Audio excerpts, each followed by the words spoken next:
से कहते हैं कि जैसा कर्म करोगे वैसा ही फल प्राप्त होगा। ये कहावत हम सब ने बहुत बार अपने जीवन में सुनी होगी, लेकिन क्या सच में आप दिल से मानते हैं कि अच्छे कर्मों का फल अच्छा ही होता है? अंदर से कोई स्पष्ट उत्तर नहीं आ रहा होगा, क्योंकि हम अपने आसपास ऐसे बहुत से लोगों को देखते हैं जो जीवन भर अच्छे कर्म करते रहते हैं, लेकिन इसके बावजूद उन्हें अच्छे फल प्राप्त नहीं हो पाते। एक नौजवान कड़ी मेहनत करता है किसी परीक्षा में पास होने के लिए, लेकिन उस परीक्षा के परिणाम में उसे निराशा ही हाथ लगती है। तो इससे तो यही सिद्ध होता है कि जिन महापुरुषों ने ऐसा कहा है कि अच्छे कर्मों का फल अच्छा ही होता है, या तो वो महापुरुष गलत थे या फिर हम कर्मों का लेखा जोखा समझ ही नहीं पाते। पर चिंता मत करिए, क्योंकि आज की कहानी सुनने के बाद कर्मों के बारे में आपकी सोच, आपकी दृष्टि एकदम स्पष्ट हो जाएगी। कहानी को आखिर तक जरूर सुने, तभी आप अच्छी तरह समझ पाओगे। पुराने समय की बात है। किसी गांव में राकेश और भोला नाम के दो भाई रहते थे। पूरा गांव जानता था कि वो कहने को भाई थे, लेकिन भाई जैसा प्रेम उन दोनों में नहीं था। राकेश बड़ा था और भोला से वो बहुत तेज और चालाक था। उसने भोला के हिस्से में आने वाली खेतीबाड़ी की जमीन भी खुद हड़प ली थी। इसीलिए भोला के परिवार को बड़े ही कष्ट के दिन झेलने पड़ रहे थे। भोला की पत्नी अक्सर बीमार रहा करती थी और उसके पास उसके इलाज तक के पैसे नहीं थे। लेकिन अपने भाई से विपरीत भोला बड़े ही शीतल स्वभाव का इंसान था। वो कभी किसी के साथ बुरा नहीं करता था, लेकिन उसके मन में अक्सर ये सवाल उठा करता था कि मैं किसी का बुरा नहीं करता, किसी के बारे में बुरा सोचता तक नहीं हूं, तो मेरे साथ ऐसा क्यों होता है? क्यों मेरी पत्नी हमेशा बीमार रहती है? क्यों मेरे पास इतना भी धन नहीं है कि मैं अपना जीवन अच्छे से चला सकूं? क्यों मुझे मेरे कर्मों का फल नहीं मिलता है? और मेरा भाई इतना धूर्त है, इतना चालाक है, और वो हमेशा मजे में रहता है, उसी तो कोई परेशानी नहीं है। वो सोचने लगा कि शायद बुरे कर्मों का फल अच्छा मिलता है, अच्छे कर्मों का फल अच्छा नहीं मिलता, और धीरे धीरे इस संदेह उसके मन में घर करने लग गया। उसी गांव से कुछ दूर एक सन्यासी अपनी कुटिया बनाकर रहा करता था। जब भी वो सन्यासी गांव में भिक्षा मांगने के लिए आता तो सबसे एक ही बात कहता कि जो तूने किया वो तेरे हिस्से और जो मैंने किया वो मेरे हिस्से। भोला इस बात का अर्थ कभी समझ नहीं पाया। एक दिन जब वो गहरी चिंता में डूबा हुआ था तो उसके कानों में यही शब्द पड़े कि जो तूने किया वो तेरे हिस्से और जो मैंने किया वो मेरे हिस्से। जैसे ही ये शब्द भोला के कानों में पड़े, वो गुस्से से तिलमिला उठा। उसने गुस्से में उस सन्यासी से कहा कि हे महात्मा, आप हमेशा ही की बात का रट लगाते रहते हैं जिसका कोई मतलब नहीं है। अगर आपकी बात सत्य होती तो मैं जीवन में अच्छे कर्म करते आया हूं, तो मेरे हिस्से में तो अच्छे ही कम होने चाहिए थे, अच्छा ही फल प्राप्त होना चाहिए था। लेकिन मुझे कुछ भी अच्छा फल प्राप्त नहीं हुआ। मेरी पत्नी हमेशा बीमार रहती है, खाने तक के पैसे नहीं होते हमारे पास। सन्यासी ने बड़े ही शांत स्वर में कहा कि ऐसा प्रतीत होता है बेटा की परिस्थितियों से तुम हार मान चुके हो। कठिन परिस्थितियों ने तुम्हारी सोच पर गहरा असर डाला है। बुरे समय में तुम्हारी सोच भी बदल कर रख दी है। तुम्हें काम करना, आज संध्या समय कुछ फल लेकर मेरे आश्रम में आना, फिर मैं तुम्हारे सारे सवालों के जवाब दूंगा। और ये कहकर वो सन्यासी अपना भिक्षा पात्र लेकर अगले घर की तरफ निकल जाता है। संध्या समय भोला ने कुछ फल खरीदे और गांव से दूर उस सन्यासी की कुटिया की तरफ निकल पड़ा। जैसे जैसे वो रास्ते पर आगे बढ़ रहा था, उसे अथाह शांति का अनुभव हो रहा था। क्योंकि रास्ता गांव से दूर था, इसीलिए उसमें कोई हलचल नहीं थी। बस रास्ते में जगह जगह कुछ लंगूर और बंदर दिखाई दे रहे थे। भोला के मन में आया कि वो कुछ पल उन बंदरों और उन लंगूरों को खिला दें। लेकिन फिर उसने सोचा कि अगर मैं फल लेकर सन्यासी के पास नहीं गया तो मेरे सवालों के जवाब मुझे नहीं मिलेंगे। इसीलिए बंदरों से वो फल बचाता हुआ उस सन्यासी की कुटिया तक पहुंचा। जैसे ही भोला उस कुटिया में पहुंचा, वैसे ही सन्यासी बोल पड़ा, अगर मन में था तो ये फल खिला क्यों नहीं दिया बंदरों को? ये सुनकर भोला आश्चर्यचकित रह गया। सन्यासी को कैसे पता चला कि उसके मन में बंदरों को फल खिलाने की इच्छा उठी थी? उसने पूछा कि महात्मा, आपको कैसे पता कि मैं बंदरों को फल खिलाना चाहता था? सन्यासी ने बड़े ही शांत स्वर में कहा कि जरूरी यह नहीं है कि मुझे कैसे पता चला। हम तो सन्यासी हैं, सबके मन की बात पढ़ लेते हैं।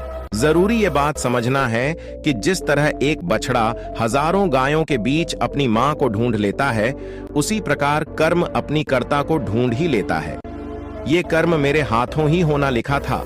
और ये कहकर सन्यासी ने उसके हाथ से फल लिए और बंदरों को खिलाना शुरू कर दिए। भोला इस बात का मतलब समझ नहीं पाया, इसीलिए उसने उस सन्यासी से सवाल किया कि महात्मा, मैं आपकी बात का आशय समझ नहीं पाया, कृपया करके मुझे अज्ञानी को इसका मतलब समझाने की अनुकंपा करें। सन्यासी ने बड़े शांत स्वर में कहना शुरू किया कि बेटा, मनुष्य को हमेशा यही लगता है कि वही करने वाला है, वही करता है और वही कर्म करेगा। लेकिन समझने की बात यह होती है कि कर्म आपका खुद चुनाव करता है, आप कर्म का चुनाव नहीं करते। अगर आप किसी कर्म को करने के योग्य है तो हजारों लोगों के बीच में से कर्म आपको अपने आप ढूंढकर निकाल लेगा। इसीलिए योग्य बनने पर ध्यान दो, कर्म करने पर ध्यान मत दो।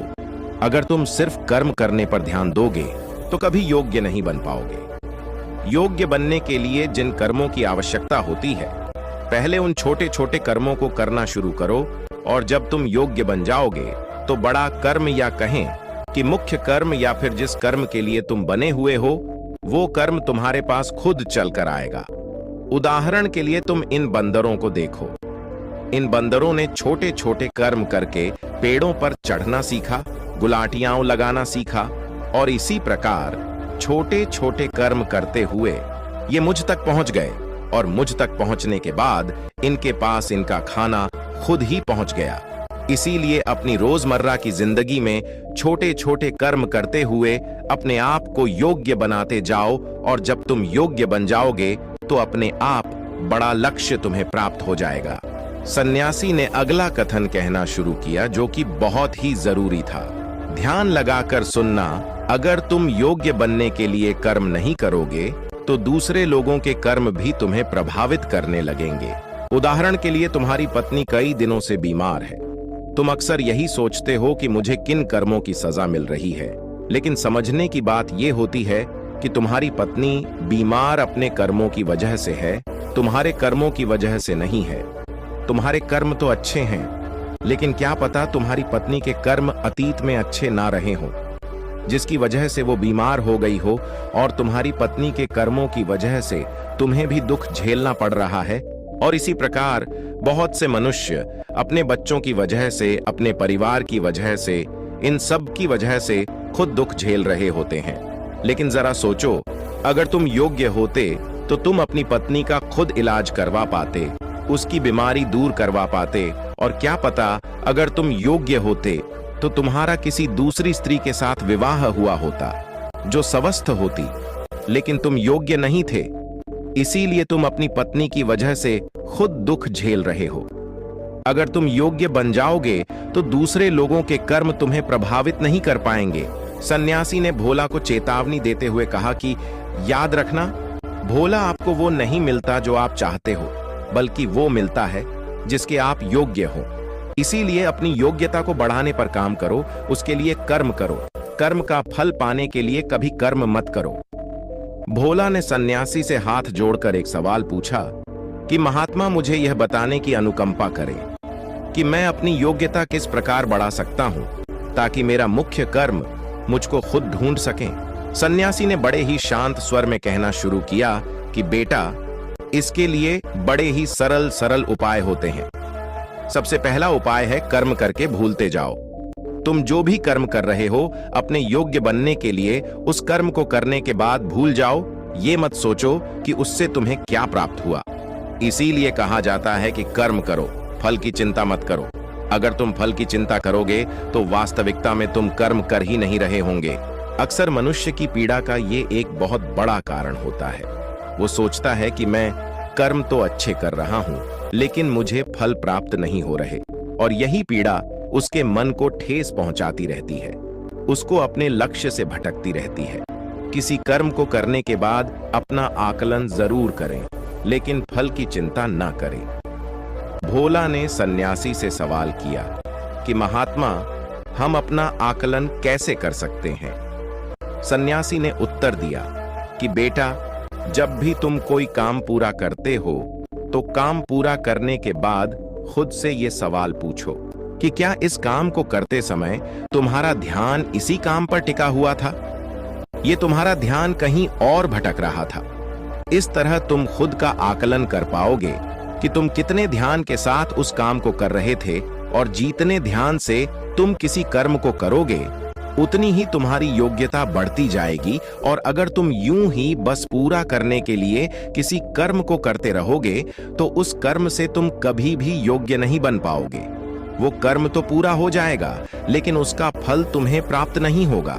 इसीलिए अपना आकलन इस प्रकार करो कि तुम्हारा ध्यान वहां पर टिका हुआ था या नहीं था, या तुम्हारे विचार तुम्हें कहीं भटका ले गए थे, और कोशिश करो कि तुम्हारे विचार अगली बार जब तुम ये कर्म करो तो उसी कर्म पर टिके रहे, इधर उधर दूसरी बातों में भटके ना।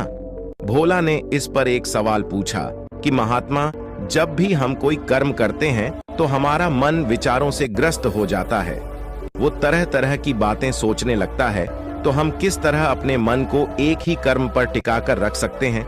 इसके लिए कोई उपाय बताएं। सन्यासी ने इसका उत्तर देते हुए कहना शुरू किया कि बेटा, जब भी तुम किसी कर्म को करते समय अपना पूरा भाव उसमें डाल देते हो तो तुम्हारे विचार उसी कर्म पर केंद्रित रह सकते हैं। पूरे निष्ठा, प्रेम और सद्भाव के साथ किया गया कर्म तुम्हारे विचारों को इधर उधर नहीं भटकने देता। विचार तभी तुम्हें दूसरी दिशाओं में बहा कर ले जाते हैं जब तुम उस कर्म को पूरी निष्ठा के साथ नहीं करते, उसमें पूरा प्रेम नहीं डालते, उसमें पूरा भाव नहीं दिखाते। जब ये तीनों चीजें तुम उस कर्म में डाल देते हो तो स्वाभाविक रूप से तुम पूरी तरह उस कर्म में सम्मिलित हो जाते हो और तुम्हारा मन और मस्तिष्क एक ही जगह पर टिका रहता है। सन्यासी ने अपनी बात खत्म करते हुए कहा कि अगर कोई इंसान, कोई मनुष्य इन उपायों का सही तरीके से इस्तेमाल करता है, उनका पालन करता है, तो वो किसी भी कर्म के लिए अपने आप को योग्य बना सकता है, और एक बार अगर वो योग्य बन जाता है तो उसी बछड़े की भांति उसका कर्म उसे अपने आप ढूंढ लेता है। भोला को कुछ फलों के बदले जीवन भर का ज्ञान मिल चुका था, उसे स्पष्टता मिल चुकी थी, उसके सारे मन के सवाल खत्म हो चुके थे। उसने सन्यासी को प्रणाम किया और वहां से अपने घर के लिए निकल पड़ा। रात हो चुकी थी और रास्ते पर अंधेरा छाया हुआ था। वो इन बातों के बारे में विचार करता हुआ अपने घर की तरफ निकल पड़ता है। एक बार एक बहुत ही दुखी व्यक्ति एक महात्मा के पास आकर कहता है, मैं अपने जीवन से बहुत दुखी हूं, मैं अपनी बीवी, बच्चों और अपने परिवार को भी खुश नहीं रख सकता, मैं अपने लिए भी कुछ नहीं कर पा रहा। कभी कभी तो मुझे अपनी जिंदगी को खत्म कर देने के भी ख्याल आते हैं। आप इतनी साधनाएं करते हैं, इतनी तपस्या करते हैं, क्या आप मुझे कोई ऐसा मार्ग बता सकते हैं जिससे मैं अपने बुरे वक्त से बाहर आ सकूं? मेरा बहुत बुरा समय चल रहा है। 2 वक्त की रोटी का इंतजाम करना भी मेरे लिए बहुत मुश्किल हो गया है। अब आप ही बताइए कि ऐसे वक्त में मैं जिंदा रहूं तो कैसे रहूं, कैसे अपने परिवार को खुश रहूं? कृपया करके कोई साधारण सा तरीका बताने की अनुकंपा करें ताकि मैं आसानी से समझ सकूं, क्योंकि मैं बहुत पढ़ा लिखा नहीं हूं। अगर आप बड़ी बड़ी ज्ञान की बातें करेंगे तो शायद मैं कभी समझ भी नहीं पाऊंगा। ये सुनकर महात्मा ने मुस्कुराते हुए कहा कि तुम एक काम कर सकते हो। मेरा, उसने सामने की तरफ इशारा करते हुए कहा कि उस ऊंची पहाड़ी पर एक मंदिर है और उस मंदिर के पास चींटियां का एक घर है जहां पर हजारों चींटियां रहती हैं। तुम्हें सुनने में बड़ा अजीब लगेगा, लेकिन वो चींटियां उस मंदिर की जमीन को खराब कर देती हैं। उस मिट्टी की उपजाऊ शक्ति वो खत्म कर देती है, जिसके कारण वहां पर कोई भी पेड़ या कोई भी घास पनप नहीं पाती है। तुम मेरा एक काम करो, उसके बाद मैं तुम्हें तुम्हारे सवालों के जवाब दूंगा। तुम 7 दिन तक रोज उस पहाड़ी पर जाओ और उस चींटियां के घर को तहस नहस कर दो, उसको तोड़ दो। जब भी तुम्हें कोई चींटियों का घर दिखे मंदिर के आसपास तो उसे वहीं पे तहस नहस कर देना। लेकिन याद रहे, घर को तोड़ने में कोई भी चींटी मरने नहीं चाहिए। इस बात को समझने का प्रयास करते हुए वो युवक वहां से चला गया। शायद उसको कुछ समझ में नहीं आया था कि महात्मा जी ऐसा क्यों करवा रहे हैं। वो तो उन चिड़ियों पर अन्याय कर रहे हैं, उनका घर तुड़वा रहे हैं, उन्हें नुकसान पहुंचा रहे हैं। आखिर कौन महात्मा ऐसा करेगा? लेकिन फिर भी उस महात्मा की बात मानते हुए वो अगले दिन से ही पहाड़ी पर जाना शुरू कर देता है। जब वो पहले दिन पहाड़ी पर पहुंचता है तो देखता है कि बहुत सारी चींटियां अपना खाना जुटाने में लगी हुई है। सारी चींटियां कतार से चल रही थीं और अनाज के छोटे छोटे कण उठाकर अपने घर में जमा करती जा रही थीं।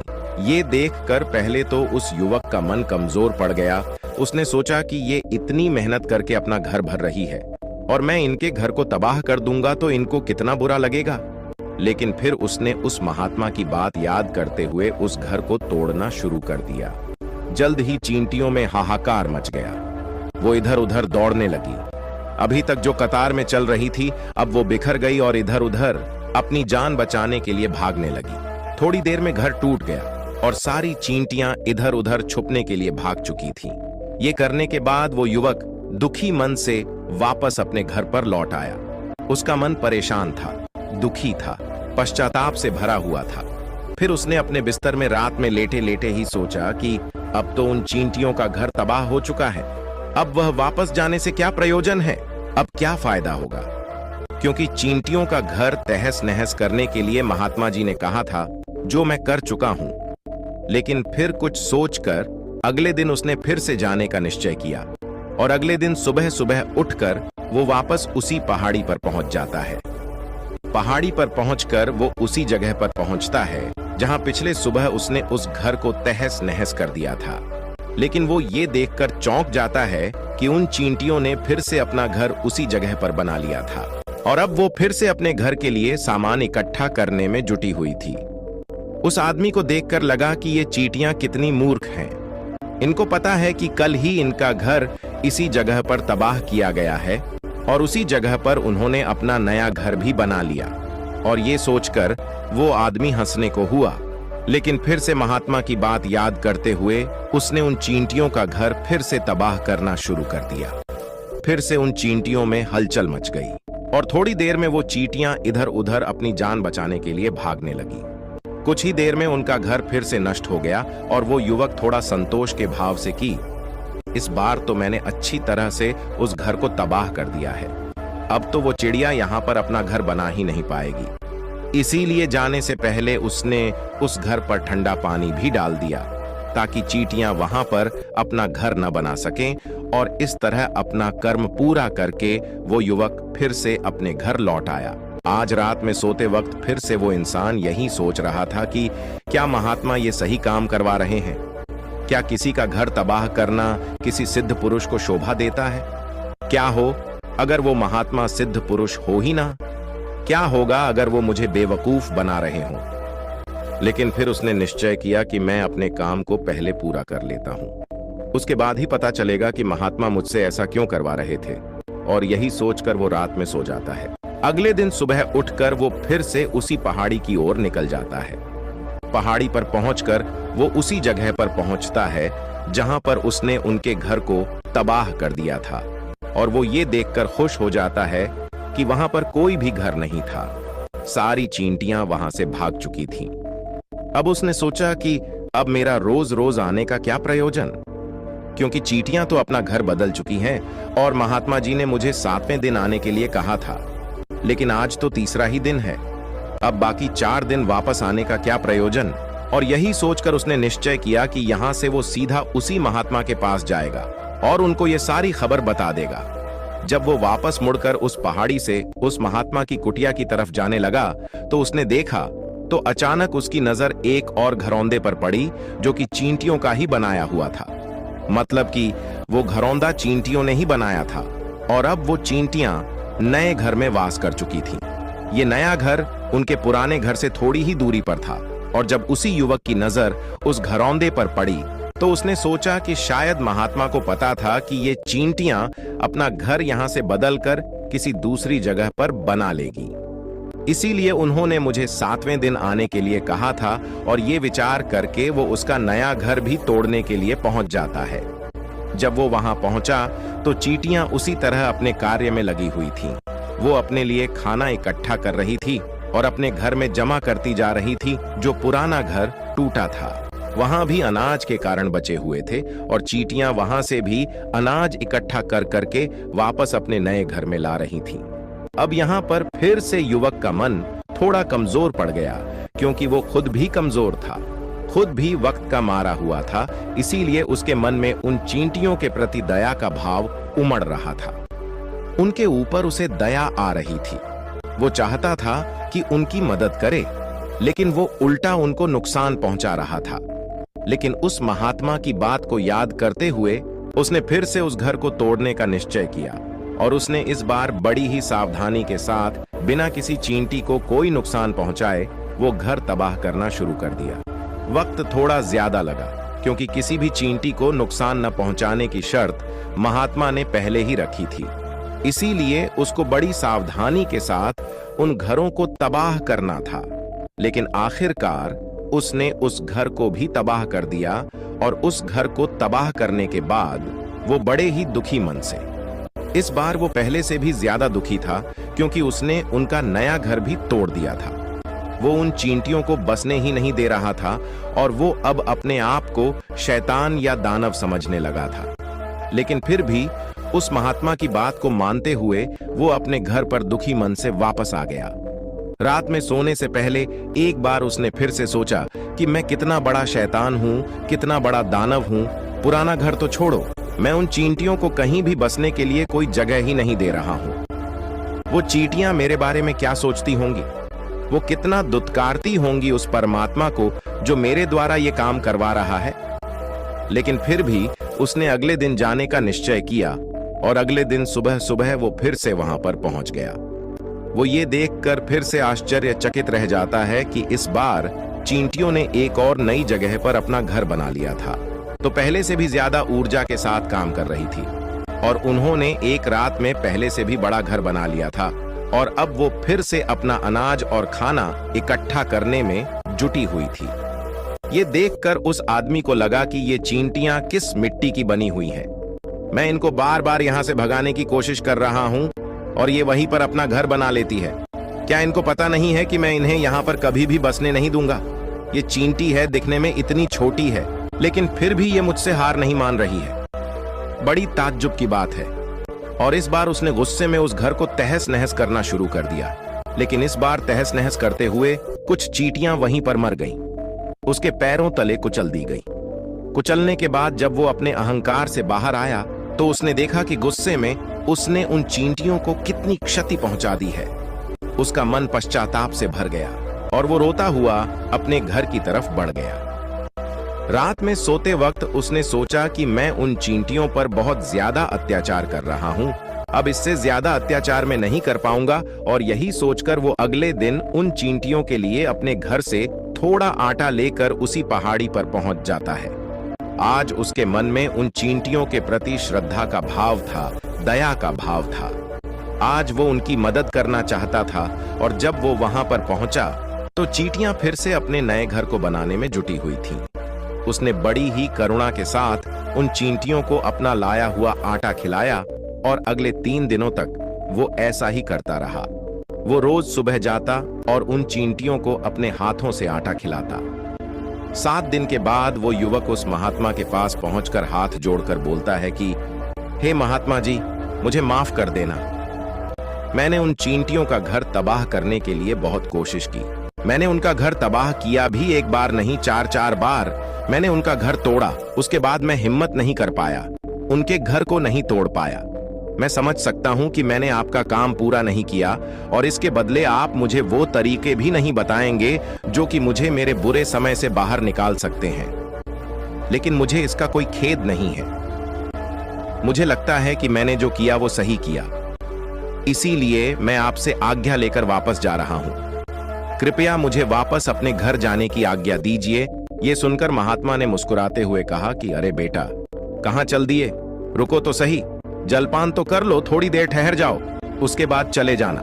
और ये कहकर वो महात्मा उस युवक के लिए पानी लेकर आते हैं। पानी पिलाने के बाद महात्मा उस युवक से पूछते हैं कि तुम मुझे ये बताओ कि आखिर तुम उन चींटियों का घर तबाह क्यों नहीं कर सके?